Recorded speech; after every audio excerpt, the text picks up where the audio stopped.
Pemirsa, sebanyak 86 rumah di permukiman padat penduduk Tambora, Jakarta Barat ludes terbakar. Luasnya area kebakaran membuat api baru berhasil dipadamkan setelah 9 jam. Ratusan warga kini kehilangan tempat tinggal.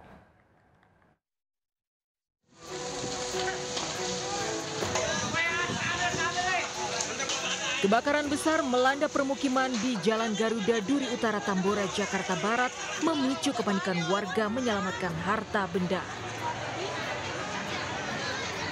Belum diketahui dari mana sumber api, namun menurut warga, api kebakaran cepat membesar dan merambat dari satu rumah ke rumah lain. Sekitar 400 jiwa kini kehilangan tempat tinggal dan mengungsi di tenda di Balai Warga Kelurahan Duri Utara Tambora, Jakarta Barat. Warga terdampak kebakaran tidur dengan kondisi berdesakan, beralaskan terpal dan fasilitas seadanya. Dapur umum, posko administrasi hingga posko kesehatan darurat telah didirikan untuk melayani kebutuhan warga terdampak kebakaran. Dari Jakarta, Miftahul Gani, iNews melaporkan. Pemirsa, kebakaran juga terjadi di kawasan Cilincing, Jakarta Utara, diduga akibat kebocoran gas dan menghanguskan warung makan.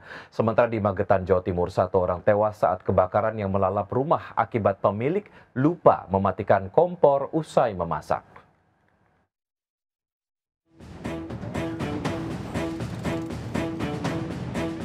Kepulan asap beserta kobaran api begitu cepat membesar menghanguskan sebuah warung makan atau warteg di Jalan Raya Cilincing, Jakarta Utara. Petugas suku dinas penanggulangan kebakaran langsung berupaya melokalisir api agar tidak merambat ke bangunan lainnya. Sementara pemilik warung hanya bisa menangis melihat tempat usahanya ludes dilalap api. Sejumlah warga mencoba untuk menenangkannya. Dari keterangan petugas, kebakaran terjadi diduga akibat kebocoran tabung gas saat pemilik rumah memasang regulator. Dari Jakarta, Rizky Falufi, iNews melaporkan.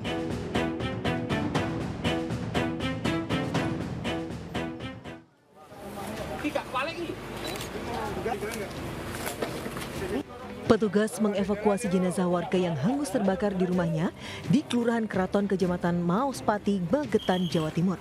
Korban diduga terjebak saat kebakaran hebat menghanguskan seisi rumahnya. Kebakaran ini terjadi diduga akibat pemilik rumah lupa mematikan kompor gas usai memasak. Warga sekitar sempat mendengar suara ledakan dan saat diperiksa, rumah sudah terbakar hebat. Warga sempat berupaya memadamkan api dengan alat seadanya. Namun api baru padam setelah 6 unit mobil damkar Pemkab Magetan dibantu damkar Kota Madiun dan Pangkalan Lanut Iswah Yudi tiba di lokasi. Dari Magetan, Jawa Timur, Asfi Manar, iNews melaporkan. Beralih ke informasi lain, pemirsa, akibat pecah ban, truk bermuatan semen terguling usai menghantam separator busway di Jalan MT Haryono, Tebet, Jakarta Selatan. Kemacetan panjang pun tak terhindari selama proses evakuasi truk.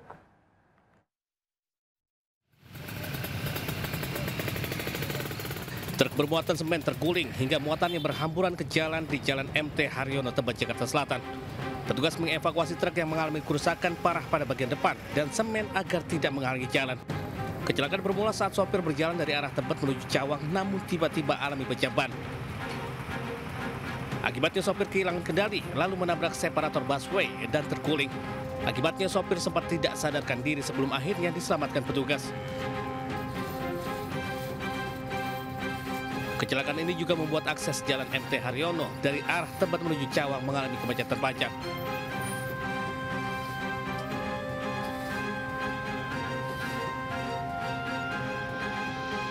Dari Jakarta, Rizky Falufi, iNews melaporkan. Sementara itu, pemirsa, di Koja, Jakarta Utara, akibat salah injak pedal rem, sebuah minibus menabrak sejumlah pemotor dan toko sepeda. Akibatnya 2 orang menderita luka parah.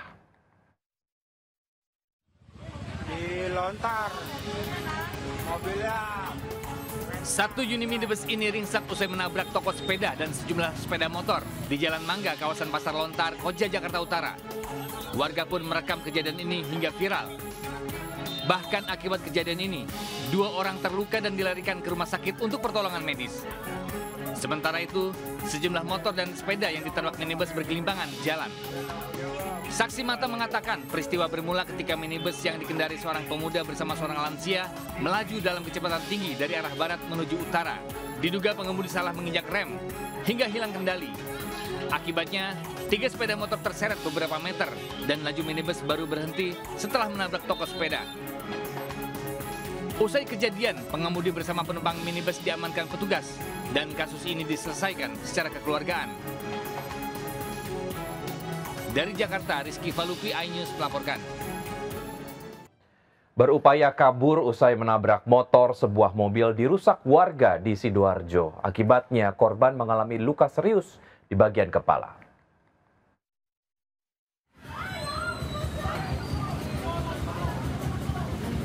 Dari rekaman video amatir milik warga di Desa Boar Taman, Sidoarjo, sebuah mobil pribadi dikemudikan oleh Kunto Aji, warga Banyuwangi, dirusak massa. Massa merusak bagian depan mobil agar mobil berhenti, serta memecahkan kaca bagian depan belakang hingga kaca bagian samping mobil dengan alasan agar sopir keluar dari mobilnya dan bertanggung jawab usai menabrak truk dan menyerempet pengendara motor. Beruntung saat kejadian, toko setempat bisa melerai massa yang marah.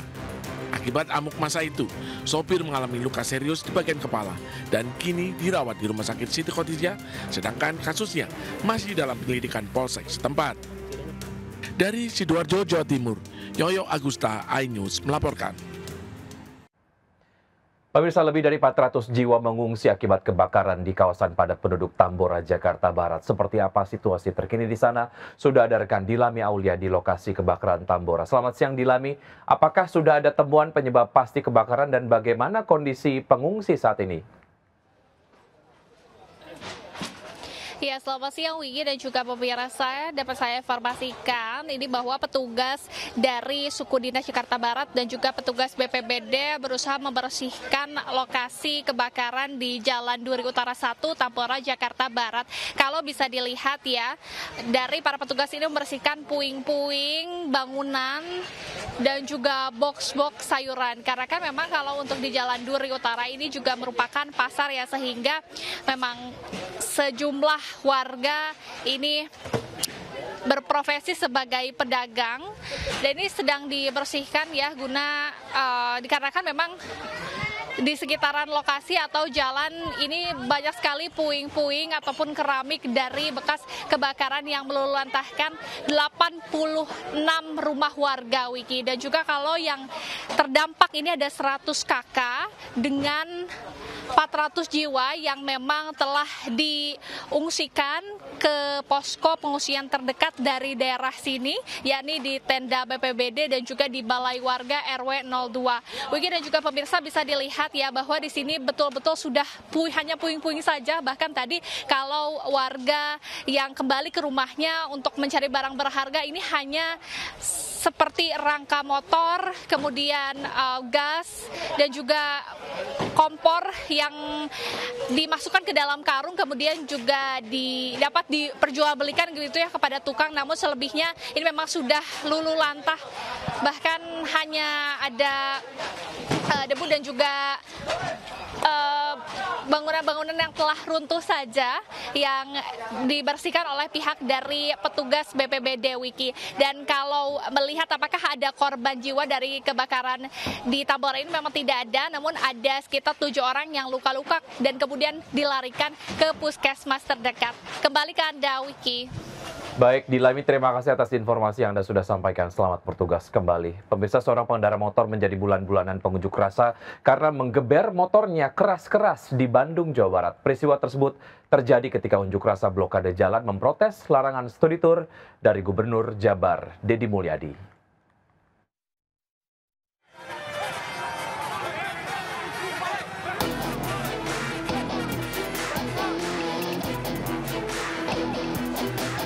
Seorang pengendara motor jadi bulan-bulanan pengunjuk rasa saat digelar aksi blokade jalan memprotes kebijakan larangan studi tour di Jalan Surapati, Bandung.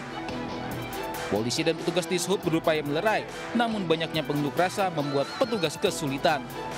Pemotor jadi sasaran amuk pengunjuk rasa lantaran menggeber motornya saat unjuk rasa berlangsung. Pengeroyokan dapat dihentikan setelah pengunjuk rasa lain membantu melerai, sehingga pemotor selamat. Aksi demonstrasi dan blokade jalan buntut protes para pekerja pariwisata yang menuntut Gubernur Jabar Deddy Mulyadi untuk mencabut surat edaran terkait larangan studi tour.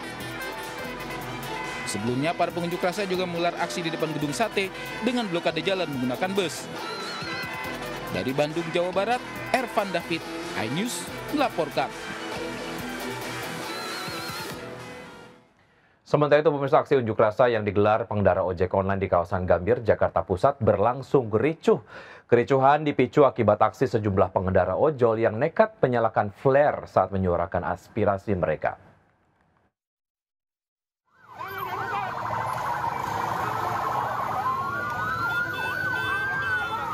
Sambil berkonvoi menggunakan sepeda motor, para pengendara ojek online seketika memadati ruas Jalan Medan Merdeka Selatan, Gambir, Jakarta Pusat, Senin sore.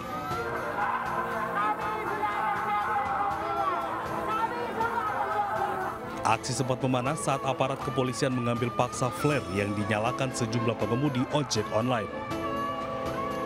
Meski sempat kondusif, aksi unjuk rasa kembali memanas hingga berujung pada kericuan saat salah seorang massa kembali menyalakan flare di tengah kerumunan. Ketua Umum Asosiasi Garda Indonesia, Raden Igun Wicaksono, menyebut aksi unjuk rasa digelar sebagai bentuk desakan mereka kepada pihak aplikator untuk menurunkan potongan biaya aplikasi dari 15% menjadi 10%.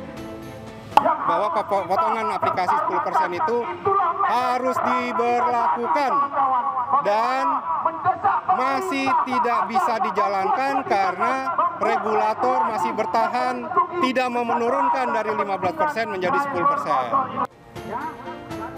Para pengemudi juga meminta agar pemerintah menyusun undang-undang tentang transportasi online.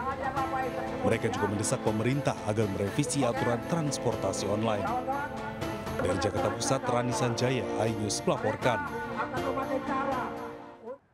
Usai diberikan peringatan 3 kali namun tak diindahkan, Satpol PP Kota Depok membongkar 79 bangunan liar di sepanjang Jalan Juanda.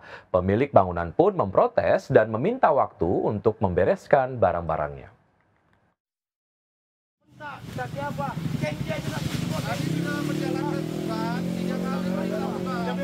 Seorang pemilik bangunan ini protes pembongkaran bangunan liar yang dilakukan Satpol PP di kawasan Jalan Juanda, Depok. Ia memprotes untuk meminta waktu tambahan mengosongkan tempat. Namun, permintaan itu ditolak karena surat perintah sudah dilayangkan 3 kali.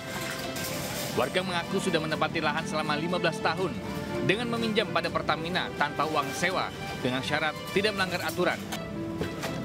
Total ada 79 bangunan liar dibongkar yang umumnya digunakan sebagai tempat usaha jualan tanaman hias, warung makan, bengkelas, dan kios lainnya. Pihak Satpol PP menyatakan sudah beberapa kali mendapat laporan adanya tempat penjualan miras di area ini. Sehingga demi faktor keselamatan, keberadaan bangunan liar yang dinilai juga mengganggu estetika dan fungsi lahan akhirnya dibongkar. Pemkot Depok akan melakukan tindakan tegas dengan menjaga kawasan objek vital agar tetap steril dan aman dari aktivitas yang tidak sesuai dengan peruntukannya. Dari Depok, Jawa Barat, Iyung Rizky, iNews melaporkan. Aksi unjuk rasa terjadi antara pelajar dan mahasiswa di depan gedung SMA N4 Kota Serang berujung ricuh pada Senin siang. Massa menuntut penindakan hukum terhadap oknum guru yang diduga terlibat kasus pelecehan dan korupsi.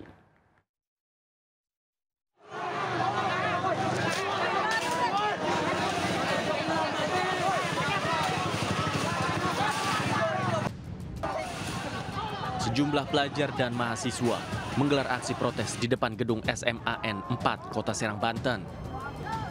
Mereka menuntut pengusutan tuntas terhadap oknum tenaga pendidik yang diduga melakukan pelecehan seksual dan penyimpangan anggaran. Situasi memanas saat massa aksi memaksa masuk ke gedung sekolah dan membuka paksa gerbang. Sempat terjadi bentrokan dengan petugas kepolisian hingga akhirnya tembakan peringatan dilepaskan untuk membubarkan massa. Dalam orasinya, massa memperlihatkan tangkapan layar percakapan diduga antara guru berinisial SJ dengan seorang siswi. Dalam pesan tersebut, terdapat ajakan untuk menginap di sebuah hotel. Massa menilai kasus ini sudah melecehkan martabat pendidikan dan harus diusut tuntas oleh hukum. Hingga saat ini pihak sekolah dan dinas pendidikan masih melakukan penelusuran terkait kasus tersebut. Sementara masa aksi mengancam akan menggelar unjuk rasa lanjutan bila tuntutan mereka tidak dipenuhi.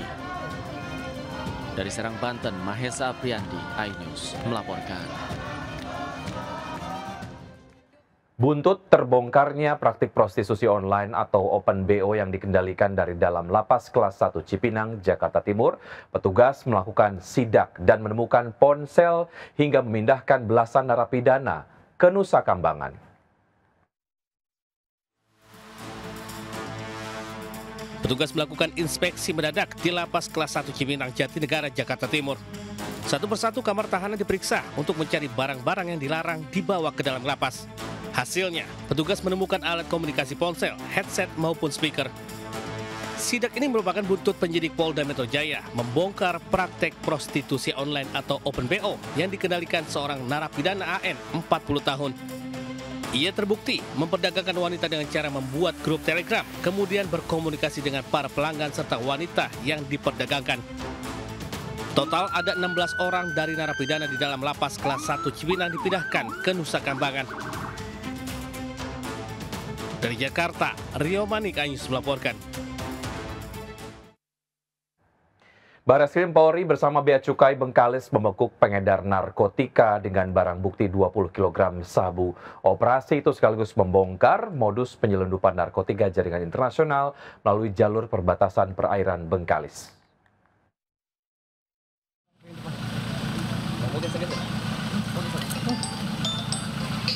Itu siapa nih?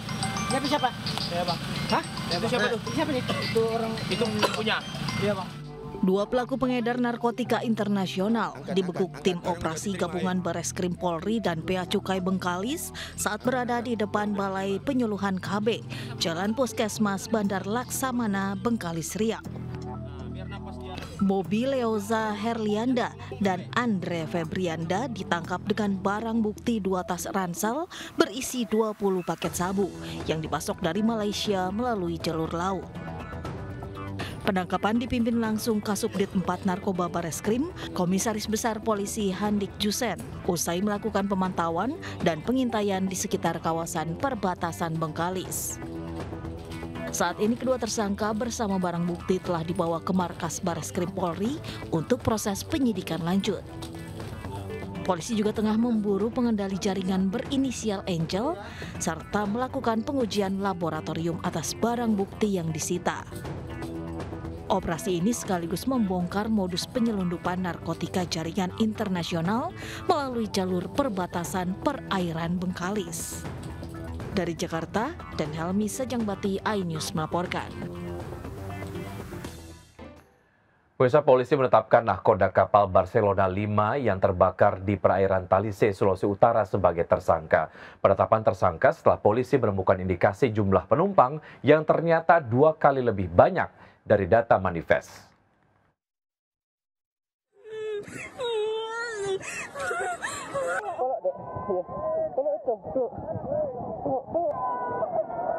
Kapal Barcelona. Polisi menetapkan nahkoda kapal motor Barcelona 5 yang terbakar di perairan Talise, Minahasa Utara, Sulawesi Utara sebagai tersangka. Penetapan tersangka setelah polisi memeriksa 13 awak kapal dan menemukan indikasi jumlah penumpang tidak sesuai data manifest. Dari total jumlah korban 580 orang, 3 diantaranya meninggal dunia, termasuk seorang ibu hamil, sementara 2 orang lainnya masih dalam pencarian. Jumlah korban tersebut jauh berbeda dari data manifest penumpang sebanyak 280 orang. Kementerian Perhubungan akan menyelidiki perbedaan data manifest dan jumlah penumpang. Penyelamatan kami serahkan kepada Basarnas sebagai leading sektor, untuk penyelidikan kami serahkan kepada KNI. Ya. Ada kelalaian ataupun ada tindak pidana kami serahkan kepada aparat penegak hukum. Kapal Barcelona 5 terbakar di perairan Talise, Minahasa Utara saat berlayar menuju Manado, Sulawesi Utara pada Minggu siang. Para penumpang kapal nekat melompat ke laut untuk menyelamatkan diri. Penyebab kebakaran kapal Barcelona 5 masih diselidiki. Dari Manado, Sulawesi Utara, Jeffrey Langi, iNews melaporkan. Pemirsa, ada yang menarik saat momen peluncuran Koperasi Merah Putih di Klaten, Jawa Tengah, Senin kemarin saat pidato Presiden Prabowo Subianto menyebut hubungan PDIP dan Partai Gerindra seperti kakak adik. Komentar Prabowo disambut senyum sumringah Ketua DPP PDIP, Puan Maharani.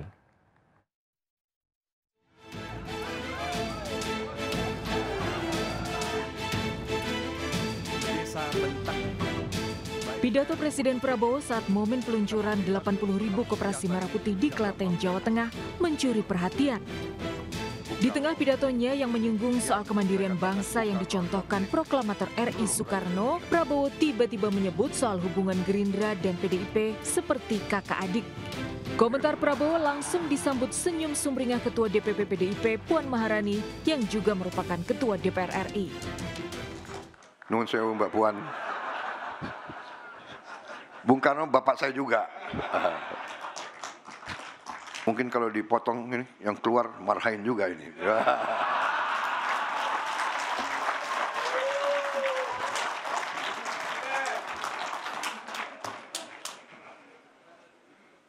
Memang ini sebenarnya PDIP sama Gerindra ini kakak adik ini kira-kira.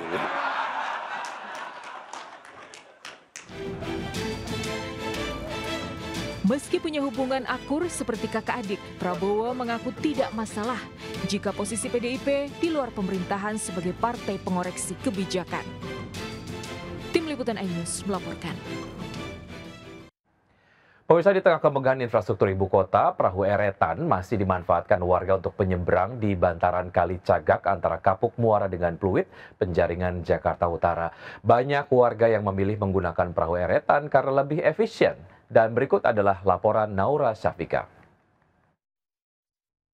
Di tengah hiruk pikuk Jakarta masih ada moda transportasi tradisional yaitu perahu eret yang menjadi salah satu andalan dari warga yang ada di Muara Karang, Jakarta Utara untuk menyeberang ke Kapuk Muara, Pluit hingga ke Pantai Indah Kapuk. Dan bisa dilihat pemirsa, untuk warga yang menyeberang ini penuh sekali dengan kendaraan roda 2 dan sekali menyeberang ini kita untuk perahunya bisa membawa 10 hingga 13 kendaraan roda 2. Dan tidak hanya kendaraan roda 2 saja yang bisa dibawa oleh perahu eret ini, ada gerobak yang juga bisa ikut ditampung oleh perahu eret ini. Dan juga pastinya untuk warga yang di sini kenapa memilih menggunakan perahu eret untuk menyeberang ke Kapuk Muara atau ke tujuannya, dikarenakan ini dapat memangkas perjalanan mereka dari 10 hingga 15 menit hanya menggunakan uang Rp2.000. Dan untuk perahu ini berukuran 2x5, jadi bisa kita lihat memang sedikit kecil, jadi dari warga ini harus menjaga keseimbangannya juga supaya tidak terjatuh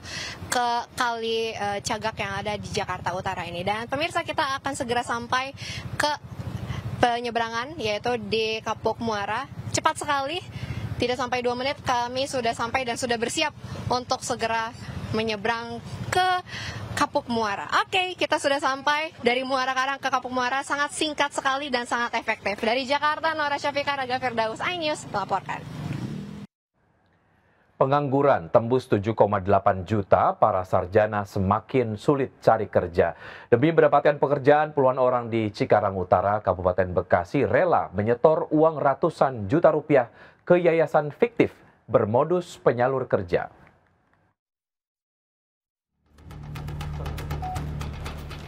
Tiga pelaku sindikat penipuan dan penggelapan berkedok lowongan kerja di Cikarang Utara, Bekasi terbongkar. Melalui yayasan fiktif, ketiga pelaku menipu puluhan pencari kerja. Modusnya, pelaku menawarkan lowongan kerja kepada korban di kawasan industri Bekasi. Namun korban diminta setor 5 juta rupiah sebagai uang administrasi. Sulit banget, Mas. Jadi pokoknya susah dijelasin, ya sulit aja nyari kerja di Cikarang ini pasti. Total korban sementara ini sebanyak 29 orang dengan kerugian mencapai 250 juta rupiah. Kasus ini terungkap atas laporan salah satu korban. Sulitnya mencari kerja menjadi celah bagi sindikat penipuan untuk memperdaya para korban, termasuk para sarjana pencari kerja. Data BPS, pengangguran kini menembus 7,28 juta orang. Angka itu lebih tinggi dari tahun lalu sebanyak 7,20 juta orang. 1 juta pengangguran diantaranya adalah lulusan sarjana. Antrean bursa kerja di berbagai daerah selalu diserbu pelamar yang jumlahnya 3 hingga 4 kali lipat dari lowongan yang tersedia. Tim Liputan iNews melaporkan. Terima kasih Anda masih bergabung sama kami. Pemirsa, saat warga Gaza menghadapi krisis pangan akibat blokade bantuan oleh Israel, Perdana Menteri Israel Benjamin Netanyahu jatuh sakit karena diduga keracunan makanan. Netanyahu diminta istirahat dalam beberapa hari ke depan. Kantor Perdana Menteri Israel menyampaikan kondisi Netanyahu mengalami radang usus, dehidrasi, dan radang usus sehingga harus menerima cairan infus lantaran diduga keracunan makanan.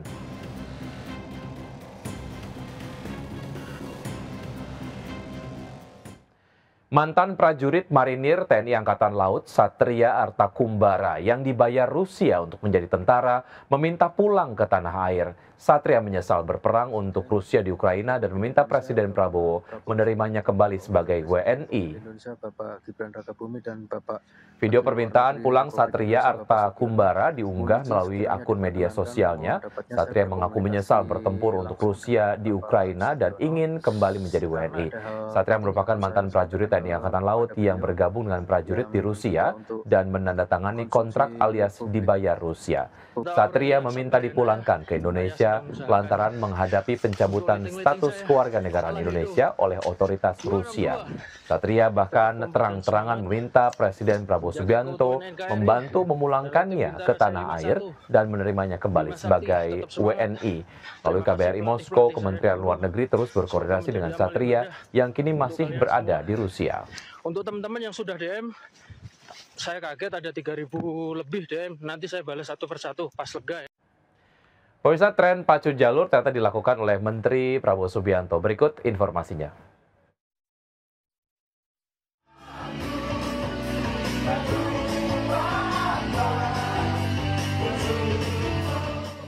Sekretaris Kabinet Teddy Indra Wijaya, Mensesnek Prasetyo Hadi, Menlu Sugiono, dan Wamenbud Giring Ganesa ikutan tren joget pacu jalur. Tak hanya itu, keempat jajaran Kabinet Merah Putih ini nyanyi dan berjoget bareng lagu milik band Niji. Ketiga menteri ini juga bernyanyi sebagai bagian dari hiburan usai jamuan makan malam bersama Presiden Prabowo dan Presiden ke-7 RI Joko Widodo.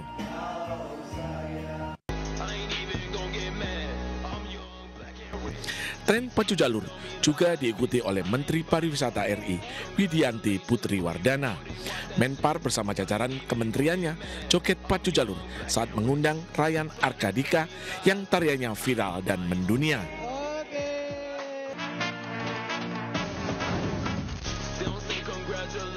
Kemenpar mengukuhkan Dika sebagai duta pariwisata. Kemenpar juga memasukkan tradisi pacu jalur ke karisma event Nusantara untuk promosi wisata Indonesia di tingkat global.